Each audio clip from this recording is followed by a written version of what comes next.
안녕하세요. 결혼 생활 1년 차인 30대 여성입니다. 제가 이렇게 펜을 들게 된 건 시어머니도 남편 때문도 아닌 시아버지 때문이에요. 지인의 소개로 남편을 만났을 당시 저는 직장을 다니는 평범한 회사원이었어요. 남편 역시 저와 비슷한 수준의 회사를 다니고 있었고요. 게다가 첫 만남에서 대화를 나눠보니 성격이나 취향도 비슷해서 금방 사귀는 사이가 되었지요. 하지만 결혼 전제의 만남은 아니었기에 남편이 진지하게 결혼 이야기를 꺼냈을 땐 조금 걱정이 되긴 했어요. 남편이나 저나 직장 생활을 하고 있긴 했지만 시댁이고 친정이고 양가 모두 사정이 넉넉지 않아 도움을 받기엔 어려운 상황이었거든요. 시댁부터 이야기해보자면 아버님은 당신은 젊어서 할 만큼 했다는 이유로 더는 아무 일도 하지 않고 계셨고, 반면에 어머님은 모시고 살 어른도 없고 키울래도 없지 않냐는 아버님의 성화에 어쩔 수 없이 식당 일을 하며 생활비를 벌어오시는 상황이었어요. 사시는 집은 반월세였는데 그렇다 보니 매달 월세로 제법 큰돈이 빠져나가고 있었지요. 저희 친정은 그나마 사정이 나았는데 일단 다행히 두 분 명의의 집이 있긴 했어요. 하지만 두 분 다 은퇴를 하신 뒤 그간 모아둔 돈을 조금씩 찾아 생활을 이어가시다 보니 목돈으로 얼마씩 탁탁 내어주실 상황은 아니었네요. 결국 양가 상황도 그렇고 외에도 여러 가지 크고 작은 이유들로 남편과는 결혼 이야기가 나왔을 때부터 서로 무리하지 않는 선에서 결혼하는 쪽으로 방향을 잡았습니다. 허례허식은 당연히 생략하자 했고요. 이 부분에 있어서는 시댁이고 친정이고 다들 환영하는 분위기였고 그래서 결혼식도 별탈 없이 잘 치렀습니다. 그런데 결혼식을 올리고 얼마 지나지 않아 저희 부부 사이에 생각지도 못한 잡음이 나오기 시작했어요. 정확히 말하자면 아버님이 사촌 신우를 데려오면서였지요. 저희 아버님은 어머님의 표현을 빌리자면 가진 건 쥐뿔도 없으면서 어지간히 나서기를 좋아하는 양반이십니다. 어머님께서 저에게 직접 말씀하신 건 아니고 어머님이 이모님과 통화하시면서 말씀하시는 걸 제가 우연히 들었네요. 그리고 저는 어머님의 표현에 전적으로 동의하는 바입니다. 이남 일녀의 맏아들이신 아버님은 당신이 장손이고 집안의 기둥이라는 그 생각 때문에 어머님을 평생 힘들게 하셨더라고요. 저희 어머님이 아버님을 만나 결혼하셨을 당시 신혼집이라고 데려간 곳에는 아버님의 어머님, 그러니까 저에게는 시할머니부터 시작해서 장가안간 작은아버님과 시고모까지 세트로 기다리고 있더랍니다. 그리고 그때부터 어머님은 누구에게 말하기도 고달프고 애달픈 시집살이를 시작하셨다고요. 아침에 일어나면 온 가족의 아침 식사 준비를 시작으로 작은아버님과 시고모의 도시락도 싸야 했고 동시에 아버님의 출근 준비를 도와드리고 이후로 모든 집안일을 혼자 하셔야 했으며 그 와중에 제 남편까지 낳아 키우셨답니다. 그리고 거기서 그치지 않고 돈이라도 얼마 벌어보시겠다고 동네 아주머니들에게 물어물어 집에서 하는 일거리를 얻어와 틈틈이 소위 인형 눈깔까지 붙이며 사시기를 17년. 그 사이에 작은아버님과 시고모 장가시집 다 보냈고 시할머니는 치매까지 앓으셨는데 그나마도 아버님이 요양원에도 못 보내게 하고 시고모가 도와준다는 걸 아버님께서 시고모는 출가회인이라며 신경 끄라고 했다나요. 그러다 시할머니가 돌아가시고 나서는 장손인 당신이 집안을 살펴야 한다는 아버님의 오지랖에 거의 10년 동안 줄줄이 돌아가시는 집안 어르신들 상만 치르며 사셨다네요. 그런 아버님께서 저희가 식을 올리고 얼마 지나지 않았을 무렵 작은아버님의 딸인 사촌 신우를 댁으로 데리고 오셨습니다. 서울에 있는 대학에 합격한 사촌 신우이를 큰아버지인 당신이 졸업할 때까지 끼고 있겠다며 어머님과는 상의도 없이 데리고 왔다나요. 어머님이 넋두리하듯 저에게 하소연을 하시는데 듣는 저도 정말 황당하더군요. 하지만 저희 어머님은 아버님께 뭐가 됐건 간에 따지고 들지를 못하세요. 똥이 무서워 피하는 게 아니라 더러워 피한다고 하시면서요. 그리고 그렇게 사촌 시누이가 온 지 3달 만에 저는 생각지도 못한 이야기를 듣게 되었습니다. 사촌 시누이 때문에 저희 어머님께서 머리를 싸매고 드러누우셨다고요. 어머님께서 전화에 대고 속상해서 죽겠다며 저에게 또 한 번 넋두리를 하시는데 이거 뭐 듣는 저도 열불이 나서 어찌할 바를 모르겠더군요. 사촌 시누이는 시댁에 들어온 첫날부터 어머님더러 도시락을 싸달라고 했던 모양이에요. 그리고 아침 식사는 꼭 먹고 학교에 가겠다고 했고요. 여기까지는 뭐 어머님께서도 어차피 아버님 때문에라도 늘상 하시던 일이라 알겠다 하셨답니다. 그런데 이후로 사촌 시누이가 걸핏하면 어머님을 상대로 반찬 투정을 해대고 찍어 먹을 게 없다는 둥, 여기가 절간이냐는 둥? 어머님 입장에서는 고작 20살밖에 안 된 조카한테 그런 소리를 들으니 기분이 얼마나 상하셨겠어요. 결국 참다 못한 어머님께서 그럴 것 같으면 네가 직접 해먹어라. 내가 무슨 하숙집 아줌마도 아니고 어른한테 말버르장머리가 그게 뭐냐며 따끔하게 한마디 하셨던 모양입니다. 그러자 사촌 시누이가 이럴 거면 자기를 왜 오라고 한 거냐며 아버님한테 차라리 자취를 하겠다고 징징거렸나 봐요. 그러자 아버님께서 어머님더러 당신 동생 그러니까 작은아버님께 당신 체면이 있지 이게 뭐냐며 집에서 하는 게 뭐가 있다고 애 반찬 하나 입에 못 맞춰주냐며 폭언을 하셨다네요. 그러자 결국 어머님께서 머리를 싸매고 드러누우셨고요. 하지만 솔직히 제가 해드릴 수 있는 거라곤 이런 어머님의 속 터지는 사연을 들어드리는 것뿐이었어요. 제가 나설 자리도 아니었고 나서고 싶지도 않았고요. 그런데 그런 통화가 있고 며칠 뒤 아버님께서 저와 남편을 호출하셨습니다. 어차피 어머님 뵈러 한번 다녀올 생각이었기에 어떤 의미로 잘됐다 싶어서 바로 아버님 댁으로 향했지요. 참고로 시댁과 저희 집은 차로 40분 정도 걸립니다. 아버님께서 저와 남편을 앉혀두곤 하실 말씀이 있다 하시더니 곰곰이 생각해봤는데 아무래도 사촌 시누이와 어머님이 함께 지내는 건 무리가 있는 듯 하다며 저희더러 사촌 시누이를 당분간 맡아달랍니다. 저희 신혼집에 방이 2개이니 방 하나를 사촌 시누이한테 내주면 될 것 아니냐고요. 당신이 인터넷 지도로 이렇게 찾아보니 사촌 시누이가 다니는 대학과 저희 신혼집이 거리도 여기서 가는 것보다 더 가깝다면서 화들짝 놀란 제가 거리가 문제가 아니라 사촌 시누이를 저희 집에서 같이 살라니 그게 무슨 말씀이시냐 그건 싫다 했습니다. 저희 이제 곧 아이도 가질 거고 여러 가지로 신경 쓸 일도 많고 불편해서 싫다고요. 그러자 아버님께서는 눈을 크게 뜨시고는 어디 시아버지가 이야기하는데 좋다 싫다가 어딨냐며 이따 데리고 같이 올라가라는 겁니다. 어이없고 황당한 아버님의 말씀에 그러면 작은아버님네로 돌려보내셔야지. 왜 아버님 마음대로 데려온 사촌 시누이를 저희한테 떠넘기시냐. 절대 안 된다고 저도 지지 않고 강하게 나갔습니다. 그리고는 남편더러 아버님 말씀 듣고 살 건지 나랑 살 건지 잘 생각해보고 알아서 하라고 하고는 먼저 시댁에서 나와버렸어요. 시댁에서 나오고 나서야 차 키를 두고 나왔다는 걸 알았지만 널리고 채이는 게 택시인데 그까짓 게 뭐 걱정거리나 되었겠어요? 마침 눈앞에 택시가 보이길래 그거 잡아타고 저희 집으로 와버렸습니다. 그리고 한 30분쯤 지났을까 남편도 집에 들어오더라고요. 한다는 소리가 저 때문에 아버님하고 대판 싸웠다면서 아무리 싫어도 최소한 생각해본다 소리는 해야지 그걸 그러고 나가면 어떡하냐입니다. 어이가 없어서 남편더러 아버님 성격 모르냐고 조금이라도 여지를 들였다간 그대로 당신 고집대로 밀고 나갈 양반인 거.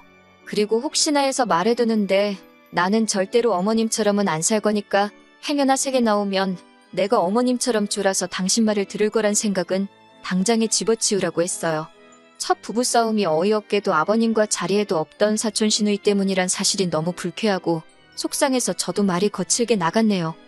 다행히 남편은 제가 무슨 말을 하는지 잘 알겠다며 그만하자고 꼬리를 내리더군요. 이후로 아버님께서도 사촌 시누이를 데려가라던가 더는 그런 말씀을 안 하셨기에 이대로 일이 일단락되는가 싶었고요. 마음 한켠에선 어머님에 대한 안쓰러움이 여전했지만 어머님 사정 봐드리기엔 제 코가 석자였고 여러 가지로 마음이 편치 않았지만 괜히 들쑤셔서 좋을 거 없단 생각에 상황이 어떻게 흘러가고 있는지였던지 관심도 갖지 않았습니다. 그렇게 이후로 반년 정도 지났다가 지난 연말에 다시 한번 일이 터졌네요. 저에겐 친한 5명의 친구들이 있는데요. 시집가고 애 키우고 하는 이후로는 잘 만나지 못하다가 지난 연말에 모처럼 기분 좀 내자며 술자리를 갖게 되었습니다. 한 잔 두 잔 마시고 알딸딸하니 기분이 좋아져서는 2차로 어디를 가겠냐 하다가 노래방이나 가자고 자리를 옮겼지요. 그런데 노래방 바로 옆에 복권 가게가 있는 게 아니겠어요. 평소에는 복권 같은 거 잘 하지도 않는데 그날은 술에 취해서 그런지 다들 하나만 해보자고 서로가 서로를 부추겼고 그렇게 저도 5,000원을 썼습니다. 그리고 한 2주 정도 지나 옷 정리를 하다가 주머니에서 그날 샀던 복권을 발견했어요. 친구들에게 복권 맞춰봤냐 하니까 5,000원 된 친구들도 있고 어디 갔는지 안 보인다는 친구도 있고 꽝도 있고 저만 안 맞춰봤더라고요. 그래서 솔직히 되겠냐는 생각보다는 친구들하고 이야기를 하던 중이니까 한번 맞춰봤는데 제가 2등에 당첨이 되었더라고요. 상금은 세금 떼고 어쩌고 하면 한 3천만 원 좀 넘겠고. 그런데 문제는 제가 정말 될 줄 몰랐기에 옆에 남편이 있는데 별 신경을 안 썼다는 거예요. 남편도 제가 2등이 된 걸 보고 좋아서 날뛰는데 뭐 그래도 어쨌든 당첨이 되었으니 기분은 좋더라고요. 일단 같이 복권 산 친구들한테 밥 한 번 사고 나머지는 혹시 전세금을 올려달라고 할지도 모르니 일단은 손 떼지 말아야겠다. 혼자 그런 계산을 하고 있었네요. 그리고 얼마 전 어머님 생신이라서 시댁에 가게 되었습니다. 미역국도 끓였고 불고기랑 잡채는 가서 바로 볶아 먹을 수 있게 준비를 했어요. 나머지 밑반찬들은 시간이 없어서 샀고요. 그래도 뭐 남편은 생전 어머님 생신을 챙겨본 적도 없다는데 이 정도면 훌륭하지. 혼자 속으로 자화자찬을 하면서요. 그리고 봉투에 어머님 아버님 쓰시라고 50만 원도 넣었고 사촌 신우도 연초니까 용돈하라고 20만 원 챙겼습니다. 아무래도 복권이 되고 나니까 그래도 마음이 좀 여유가 생겼던 것 같아요. 시댁에 도착하니 사촌 시누이는 약속이 있다며 아침 일찍 나갔다고 하대요. 어머님이 해주시는 음식 먹으며 얹혀 사는 판국에 같이 축하하는 날은 홀딱 빠지고 진짜 별꼴이다 싶었지만 속으로 생각만 했어요. 저는 이내 준비해간 음식을 차렸고 어머님은 기대도 안 했는데 고맙다며 좋아하셨습니다. 식사도 연신 맛있다 하시며 드셨고 전반적으로 좋은 분위기였네요. 그런데 아버님께서 아까부터 저를 보시고는 전에 없이 싱글벙글 웃으시더니 당신들한테 뭐 할이하기 없냐입니다. 저는 도무지 짐작가는 바가 없어서 무슨 이야기를 말씀하시냐 하니까 어머님께서 저를 쿡 찌르며 복권 당첨됐다며 그러시는 거예요. 저는 남편을 빤히 쳐다봤습니다. 제가 분명히 시댁에 이야기하지 말라고 입단속을 시켰는데 나중에서야 남편이 한다는 소리가 입단속 당하기 전에 이미 이야기를 했다는 거예요. 제 남편이 입이 무겁지 않은 건 알고 있었지만 그 정도로 사리분별도 못하고 촉새 같은 줄은 몰랐기에 한숨이 나오대요. 아무튼 어머님 아버님이 다 알고 계셨으니 제가 무슨 말을 하겠어요. 맞다고 당첨되었다고 순순히 자백했지요. 그랬더니 아버님이 너무 잘 되었다면서 뜬금없이 하시는 말씀이 그 돈으로 사촌 시누이 보증금을 해주잡니다. 제가 갑자기 무슨 보증금이냐 하니 어머님께서 하시는 말씀이 사촌 시누이가 죽어도 자기 집으로 안 내려간다 한답니다. 그러면서 떡하니 버티고 있는데 기껏 한다는 소리가 하다못해 월세방이라도 구하게 보증금을 해달라 했다대요. 그러면서 당신이 지금 이 나이에 시집살이 아닌 시집살이를 당하고 있다면서 저는 도무지 이해가 안 돼서 그 정도로 감당이 안 되시면 작은아버님께 돌려보내는 게 맞다고 왜 꾸역꾸역 아버님이 끌어안고 책임을 지려 하시냐 물었습니다. 그랬더니 아버님께서 하시는 말씀이 당신이 이 집안 제일 큰 어른인 만큼 어려운 형제들 보살피는 게 당연하다나요. 작은아버님이 형편이 뭐 넉넉지 않으신 건 사실이에요. 하지만 아버님 말씀대로면 아버님 본인 능력으로 집안을 끌어가셔야지 왜 죄 없는 며느리인 저를 걸고 넘어지시는지 이해할 수가 없었지요. 저는 아버님께 아무튼 보증금은 못 해준다 했습니다. 보증금 해줬다가 언제 어떻게 돌려받을 수 있을지도 모르고 돈으로 얽히기 싫다고요. 그랬더니 아버님이 저더러 네가 고생해서 번 돈도 아닌데 뭘 그렇게 인색하게 구냐입니다. 설령 못 받아도 제가 손해볼 게 뭐가 있냐고요. 그 말을 듣는데 어이가 없어서 제가 고생을 했건 안 했건 제 돈이니 손해인지 아닌지는 제가 판단한다고 그러니 아버님은 제 돈에 대해서는 관심 갖지 마시라 했습니다. 그리고 사촌 시누이를 데려온 건 순전히 아버님의 고집이셨으니 아버님이 혼자서 알아서 하시라고 불쌍한 다른 가족들한테 희생을 강요하지 마시라고 아주 제가 생각해도 짜증날 만큼 따박따박 할 말 다 했습니다. 그리고는 어머님께 드리려던 50만 원도 안 드리고 죄송하다고 인사만 드리고 남편한테 가자 하니 쫄래쫄래 따라 나오대요. 그렇게 저희 집으로 다시 돌아왔어요. 이후로 아버님께서는 저더러 가족이 뭔지도 모르는 대먹지 못한 X라면서 다시는 당신한테 아버님이라 부르지도 말라고 남편을 통해 말씀을 전해오셨어요. 남편도 중간에서 갑갑했는지 저한테 그냥 빌려준다 생각하고 보증금 해주면 안 되냐, 차용증도 쓰면 되지 않냐, 공증도 받자 그러길래 그럼 그냥 이혼을 하자 했습니다. 막말로 이혼이나 마나 같이 산지 얼마나 됐다고 아버님 말씀이 무서워서 무조건 저 자세로 나가는 걸 보니 정이 뚝 떨어진다고 못 살겠다 했어요. 아버님도 능력이 안 되시면 내려놓으실 줄도 알아야 한다고 왜 남의 힘을 빌려서 당신 뜻대로 하려고 하시냐. 그거 아주 이상한 거라고요. 그랬더니 남편이 늘 그렇듯 한숨을 내쉬고는 자기가 몰라서 그러겠냐입니다. 자기도 아버님의 문제점을 다 알고 있지만 하나하나 대응하려니 피곤하고 힘들고 어머님도 불쌍해서 그런다나요. 그래서 그러니까 그 불쌍한 어머님 당신이 가서 챙겨드리고 아버님 비위 맞추며 살라 했습니다.